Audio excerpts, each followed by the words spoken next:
ભીખાભાઈ પટેલ સામે એસીબીમાં અરજી થઈ છે। આક્ષેપ મુદ્દે ભીખાભાઈ પટેલનો સંદેશ ન્યૂઝ સમક્ષ ખુલાસો।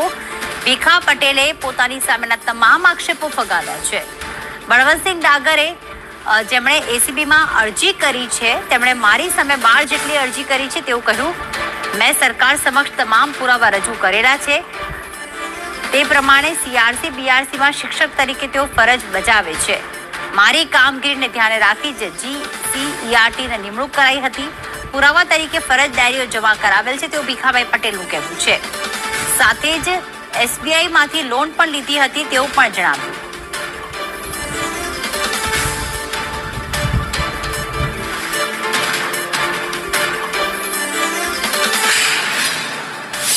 મારા ઉપર જે આક્ષેપો કરવામાં આવ્યા છે તે તદ્દન પાયા વિહોણા છે અને કોઈના કોઈ સંગઠન અથવા જે જિલ્લાના અધ્યક્ષ હતા એ હવે અમે છેલ્લા 3 વર્ષથી અમને અધ્યક્ષ તરીકે હટાવી દીધા છે। એના કારણે મારા ઉપર સતત આ પ્રકારના આક્ષેપો કરી રહ્યા છે। મારી સંપૂર્ણપણે નોકરીની તમામ પ્રકારની જે આધારભૂત કહી શકાય એ પ્રકારના જે ડાયરીઓ કહી શકાય, હાજરીપત્ર કહી શકાય, બધું છે જ। અને આરટીઆઈ ની અંદર એમને જે કરી હતી એના અનુસંધાને પણ એમને યોગ્ય જવાબ આપ્યો છે જ। પરંતુ હવે મારે નિવૃત્તિનો સમય હોવાના કારણે આ વ્યક્તિ જે જિલ્લાનો અધ્યક્ષ તરીકે અમારો હતો અને હવે એ નથી, એણે જનૂનતાપૂર્વક અલગ અલગ પ્રકારે અરજીઓ કરવાનું એણે ચાલુ કર્યું છે।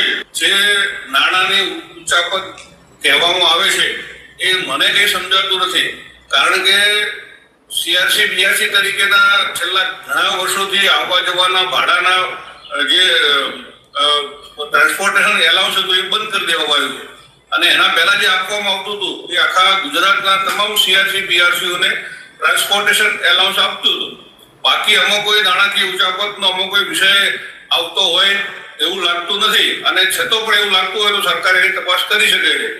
મારા માટે જે લક્ઝરી જીવનની વાત કરી છે એ પણ એકદમ જાહેર છે, કારણ કે મારું ઘર જે છે એ અત્યારે હાલની તારીખે એસબીઆઈની બેંકની અંદર 40 લાખની લોન બોલે છે, અને મારું જે જૂનું ઘર હતું એ પણ મેં જે વેચ્યું એ બંનેનો જો સરવાળો કરીએ, લોન અને મારું વેચેલું ઘર સરવાળો કરીએ તો નવું ઘર મારું આવી જાય। આ સિવાય મારી પાસે કોઈ પ્લોટ નથી, કોઈ ખેતર નથી, કોઈ જમીન નથી, કોઈ મિલકત નથી, અને એની પણ એ તપાસ થઈ શકે છે।